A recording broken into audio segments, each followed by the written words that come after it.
I had the opportunity to play Elden Ring NIGHTREIGN before anybody else in the world, so I wanted to give my thoughts and opinions on Elden Ring NIGHTREIGN and tell you guys if I think the game is good or bad. And note, this is coming from someone that has played the Dark Souls trilogy as well as Sekiro and Elden Ring as well. I want to give you guys my honest opinion and thoughts and tell you guys if I think Elden Ring NIGHTREIGN is worth the purchase, as well as give a little bit of feedback for any of the developers that are watching this video, because I think this game is absolutely amazing, but there are a few things that I think should be changed as well in this game. But before I jump into it, guys, please, for me, make sure to leave a like on this video and subscribe to the page, because I know a lot of you guys that are watching this video right now have not subscribed to this channel. Whether you like anime, video games, or anything funny, I promise you, something will spike your interest on this channel. But putting all that aside, let's jump into this. I want to tell you guys my honest opinion about Elden Ring NIGHTREIGN. So for those of you that don't know, Elden Ring NIGHTREIGN went into a network test where they sent out a bunch of little beta access codes, or network test codes I should say, out to certain gamers and allowed the individuals to go and test the game. And let me tell you, session 1 tests, it went something like this.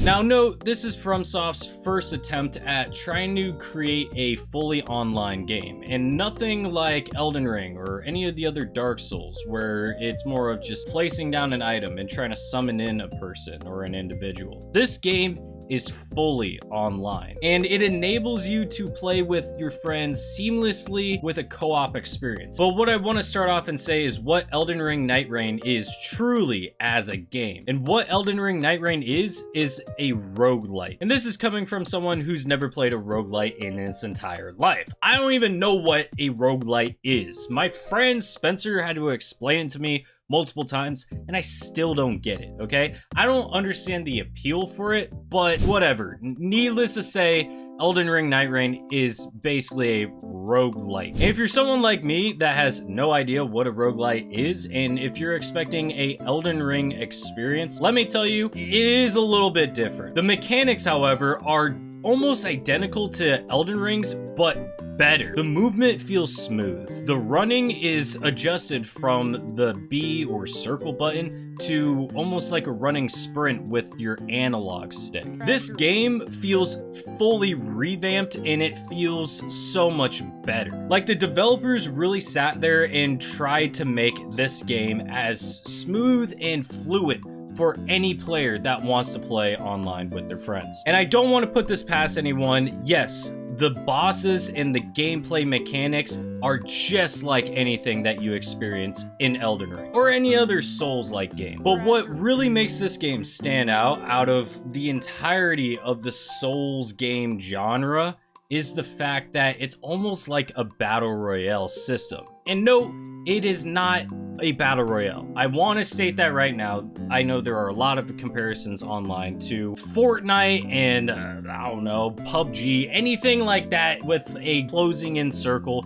They immediately think, oh yeah, this is a battle royale. And no, this game is nothing like a battle royale. The only battle royale aspect is the ring closing in, which I will get back to in a bit. But one thing that NIGHTREIGN exceeds at is it allows players to find different locations to go and loot items from, to go and fight the boss or the knight. And I'm a little bit all over the place. I just got done playing a 3-hour session, so I'm trying to get all my honest thoughts out on the table immediately right after playing, and I wanted to let you guys know my first thoughts immediately after exiting the game and tell you guys what I think of NIGHTREIGN. But one thing that I should let you guys in on is how the game is played. Each match consists of a group of 3 players that drop in various locations, and your goal is to survive until the nighttime. Once you hit the nighttime, a major boss pops out and spawns, and your goal is to pass the boss. If any player gets down at any point of the run, the teammates have to go and smack their players while they are down to revive them. And when I heard about this feature at first, I was like,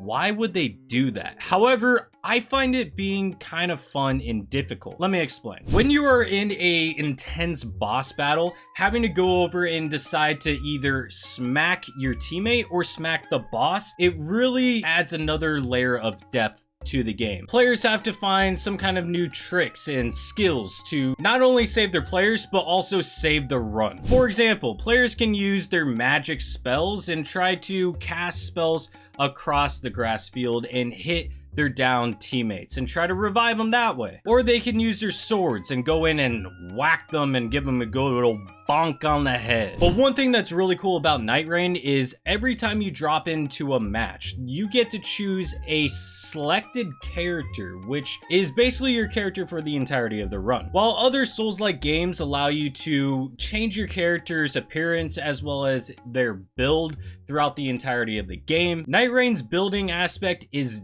different. You have to choose a select character and rock that character throughout the entirety of the game. Now, yes, there are runes and ways to level up in the game. However, when you go to a grace, which is scattered around all the areas, you walk up and you instantly heal your flask as well as yourself. And if you go and try to rest at this grace, the grace will allow you to level up your character, which will automatically level up your skill tree, which is pre-selected for the character that you have chosen for that run. Meaning that you don't have to sit there and try to pick out, oh, I want more vigor or mind or endurance or whatever it may be. No, the game automatically sets up what it should level up for your character. While I actually really love this mechanic, I can see how some players might get annoyed or frustrated with this as well. Especially if some players are just wanting all vigor and wanting as much health as possible and not really caring about mind or endurance or any other stats like that. Unfortunately, you can't really do that in this. However, I feel like having the ability to change your stats in this type of game would also make it a little bit more challenging as time goes on, especially when the ring of the map closes in really fast. And what I mean really fast, like, as you can tell from some of this footage, I literally end up at the first boss within like 10 minutes of the game, it feels like. The matches move really quickly. While yes, this enables the players to have the ability to act fast and try to loot areas really quickly and try to get the equipment that they need to go and battle the boss in time. This is one thing that I find flawed in the game. I personally feel like the ring should close in a little bit slower because I want to explore a little bit more of the areas. Now, my biggest issue is I end up at some of these random spots and there might be a castle that I'm trying to go and explore. As I'm diving in deep into the castle, the ring will just randomly close in on me, and then I have to sit there and realize, oh crap, I can't take out this final boss, or mini boss I should say. I need to run out of here and try to get to a grace so I can heal up my flask before the main battle. And this ultimately leads to me unaliving myself in the game really quickly because I am not prepared and I lose track of time because I'm also trying to get into that exploration mindset. So this might be a little bit of a diverse opinion amongst the mass that are testing this game along with me. But this is something that I feel like they could really improve on and could also make the game feel a little bit more fun in the exploration aspect. Because I think a lot of Elden Ring players really love the exploration process throughout the game. So adding in a little extra time before going and having to fight the next boss might really help the players to have fun and explore the game a little bit more. What's really cool about the bosses here is they include bosses from Elden Ring, Dark Souls, and a whole bunch of different games. Some of the bosses that I came across were Margit and the Centipede Demon. And something that's really cool about the game as well is they switch up some of the bosses' moveset. When I was versing Margit, he started using some crazy abilities I've never seen before. This adds a little bit more depth to the game, and it makes it feel like it's not just a rinse and repeat of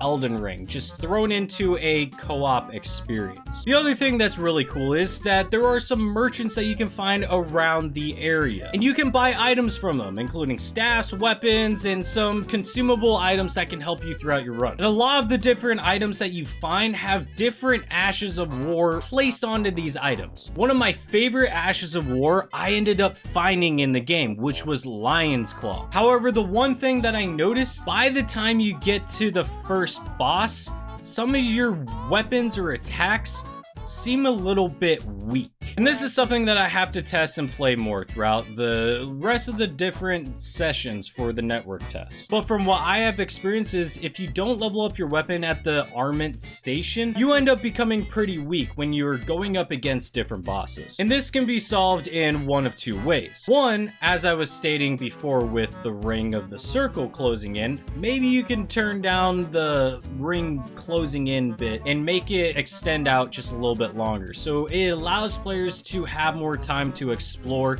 and go and level up some of their weapons while going and finding different weapons across the map to use. Or nerfing some of the bosses, man. And hey, you guys might come at me in the comments and say, hey, you're just trash, bro. Maybe I'm trash. I don't know. But as you can see from some of the gameplay that I am showing you here, this is me attacking as like a level 9 or 10 character, and I am doing little to no damage on boss 1. And the biggest issue that I have is trying to level up my weapon while trying to go and also level up my character. It's so much to do in such a short amount of time, which I feel like could easily be solved by either making the first boss just a tad bit easier or trying to figure out some different time aspect of the circle that closes it. And there's one thing that Elden Ring NIGHTREIGN does and changes from Elden Ring is it adds a extra layer to the character, which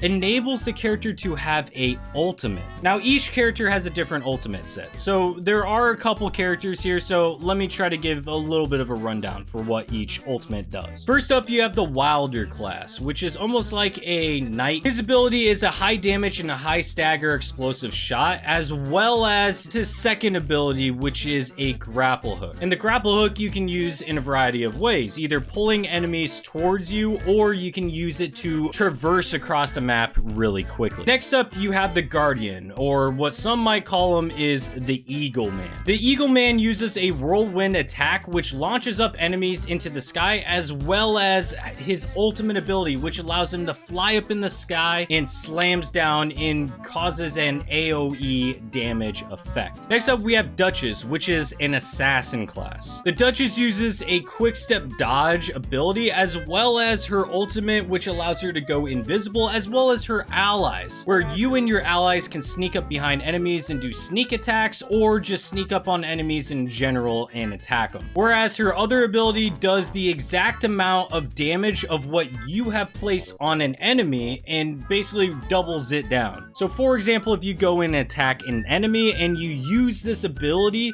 it basically doubles down on the damage, and it almost acts as if you are attacking the individual again, even though you get to stay in back and just watch him take damage. And lastly, we have the Recluse, aka the Mommy Sorcerer. The Recluse is kind of confusing, and I don't really fully understand it yet. As time goes on, I might understand a little bit more, so if I do, I will try to explain it in another video. But to give you a little bit of a rundown, the Recluse basically allows a blood buildup for her ult, which then allows any individual that goes and attacks the boss or mob or whatever you are attacking. It siphons the powers and basically heals you as well as your enemies, and also refills your mana as well as your allies' mana as well. The other ability, basically, it's very confusing. The more you use your magic spells, it feels like you can collect elemental essences and build up this giant essence thing which unleashes like different abilities. It's very confusing. I can't really describe it to you, but as you can see in some of this footage that I am showing you, these are some of the other abilities that I have seen. Now note, there are different combinations that you can go and create, and this is just some of them that I have created. Now if anybody else has played the network test as well and is watching this video just for fun,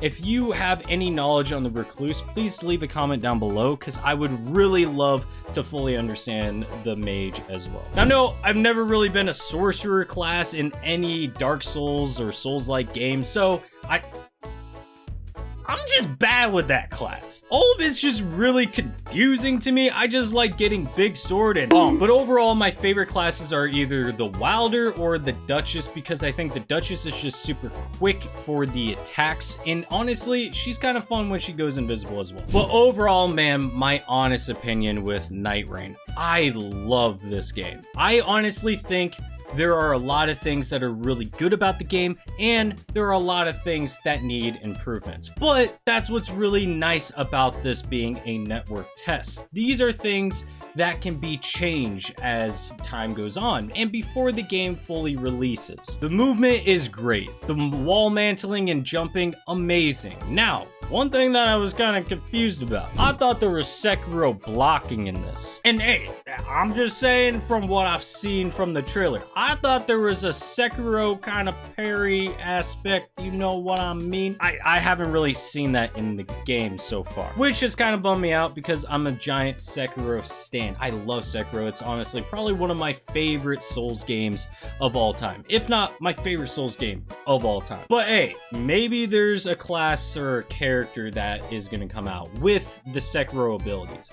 I'm not too sure. But from what I have played so far, I think Elden Ring NIGHTREIGN is a great game, and it has a lot of great concepts implemented into the game. Now note, this is still a rough copy of Elden Ring NIGHTREIGN. This isn't the full final finished product. But off of what I am playing so far, I think the concept of the game is really fun. And having the ability to drop into new places constantly. All the places are regenerated, and you will never have a same experience for a drop when you play the game. At least that's what's advertised. From what I have experienced so far, I have dropped into the same area like 5 times back to back to back. And note, this could just be a network test kind of thing. They don't want to overdo all the different, you know, drop-in mechanics as of right now, because maybe they just don't have that resource ability yet. However, from what I have played so far and what I'm trying to